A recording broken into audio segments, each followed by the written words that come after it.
जय हिमालय जय भारत। संसार भर में हिमालयी लोग यूट्यूब चैनल देख रहे आप सभी का स्वागत है और मैं हूं भारत की राजधानी नई दिल्ली से डॉक्टर हरीशचंद्र लखेड़ा। सिख धर्म में कितने संप्रदाय हो चुके हैं इसी पर मैं बात करूंगा। जैसा कि आप जानते हैं कि विश्व के लगभग सभी धर्मों में कई संप्रदाय हैं।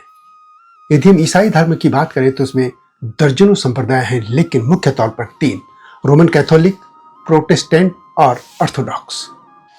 इस्लाम भी मुख्य तौर पर सुन्नी और शिया में बटा है, लेकिन उनके भी अब तक 72 से ज्यादा फिरके बन चुके हैं।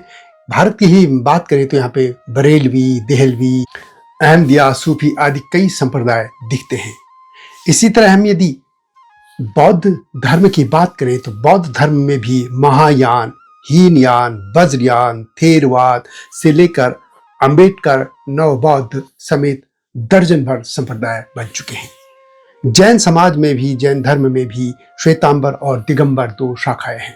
हिंदू धर्म की हम बात करें तो हिंदू धर्म में मुख्य तौर पर वैष्णव धारा, शैव धारा और शक्ति यानी शाक्त धारा भी है। भगवान विष्णु को मानने वाले वैष्णव, भगवान शिव को मानने वाले शैव और देवी को मानने वाले शाक्त। हालांकि यह तीनों भेद अब लगभग मिट चुके हैं।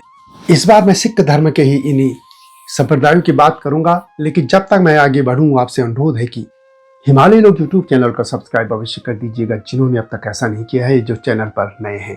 और मेरे STV यानी सत्यमेव जयते चैनल को भी देखिएगा, ये आपसे विनम्र अनुरोध है। तो बात करते हैं सिख धर्म के संप्रदायों की। गुरु नानक देव जी को सिख धर्म का प्रवर्तक माना जाता है और 10वें गुरु गुरु गोविंद सिंह जी के समय तक इस धर्म ने पूर्ण आकार ले लिया था। लेकिन गुरु नानक देव के समय से ही और बाद के समय में भी सिख धर्म में कई संप्रदाय बनते चले गए। सिख समाज में जो सबसे अधिक सिख हैं वे हैं अकाली, लेकिन उनके अलावा उदासी, नानकपंथी, निर्मल, सहजधारी, नामधारी, निरंकारी समेत कई संप्रदाय बन चुके हैं। ये सभी संप्रदाय वैसे तो सभी 10 गुरु की शिक्षाओं पर चलते हैं और गुरु ग्रंथ साहिब का पाठ करते हैं, लेकिन थोड़ा बहुत भिन्नता यह है उनके पहनावा, पगड़ी पहनने की अलग परंपरा या विधि, और कुछ परंपराओं में भिन्नता है। कुछ संप्रदाय ऐसे हैं कि जिनमें अभी भी गुरु परंपरा चल रही है, यानी वे 10 गुरुओं से भी आगे अपने गुरु को मानते हैं। सिख धर्म में पहला नाम आता है उदासी संप्रदाय का। गुरु नानक देव के बड़े पुत्र श्री चंद्र देव जी ने इस संप्रदाय का गठन किया था। यह संप्रदाय तपस्वी, त्याग और ब्रह्मचर्य पर जोर देता है। वैसे एक अन्य सिख परंपरा में उदासी संप्रदाय को गुरु हरगोविंद के सबसे बड़े पुत्र बाबा गुरुदित्त से भी जोड़ती है। वैसे गुरुओं के जीवन काल में ही 2 संप्रदाय बन गए थे, एक मीना था और एक हिंदाली। इसके अलावा एक संप्रदाय और है नानकपंथी। खासतौर पर यह समाज सिंधी हिंदू लोग हैं और जिनको नानकपंथी कहा जाता है, जिसमें हिंदू और सिख दोनों धर्मों का मिलन है। सिखों का सबसे बड़ा संप्रदाय है अकाली। अकाली जैसा कि शब्द से ही अर्थ है काल रहित। सिख धर्म में माना जाता है कि सभी अकाल पुरुष की संतानें हैं। गुरु गोविंद सिंह जी ने जब खालसा पंथ की स्थापना की तो इस पंथ के अनुयायी अकाली ही थे। क्रूर शासक औरंगजेब के अत्याचारों का मुकाबला करने के लिए अकाली खालसा सेना के रूप में सामने आए थे और गुरु ने उन्हें नीले वस्त्र पहनने का आदेश दिया और 5 ककार यानी कच्छ, कड़ा, कृपाण, केश और कंघा रखने का उनके लिए अनिवार्य कर दिया गया था। और अकाली सेना की यही शाखा निहंग कहलाई। महाराजा रणजीत सिंह के समय में अकाली सेना अपने चरम उत्कर्ष पर थी। आज तो अधिकतर गुरुद्वारे हैं या सिरोगढ़ी गुरुद्वारा प्रबंधक कमेटी, इन सभी में अकाली ही शामिल हैं। लेकिन यदि हम प्राचीन एक और संप्रदाय की बात करें जो कि प्रमुख तौर पर है, उसमें निर्मल सिख भी शामिल हैं। कहा जाता है कि यह गुरु गोविंद सिंह जी के समय से यह परंपरा चली थी। निर्मल सन्यासियों को लेकर कहा जाता है कि गुरु गोविंद सिंह जी ने 7वीं शताब्दी के अंत में इसकी स्थापना की थी। उन्होंने 5 सिखों को संस्कृत और धार्मिक ग्रंथों की शिक्षा लेने के वाराणसी भेजा था।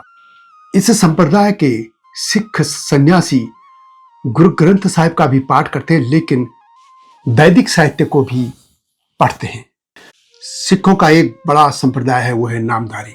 नामधारी जिन्हें कि कुका सिख के नाम से भी जाना जाता है। नामधारियों का कहना है कि गुरु गोविंद सिंह जी ने सतगुरु बालक सिंह को 11वें गुरु के रूप में नामित किया था और उनकी गुरु परंपरा आज भी चल रही है। उनके 12वें गुरु सतगुरु राम सिंह थे, जिन्होंने के अंग्रेजों के खिलाफ विद्रोह किया था, उस विद्रोह का नेतृत्व किया था और जिसे कुका आंदोलन के नाम से भी जाना जाता है। इनके अलावा एक और बड़ा संप्रदाय है निरंकारी।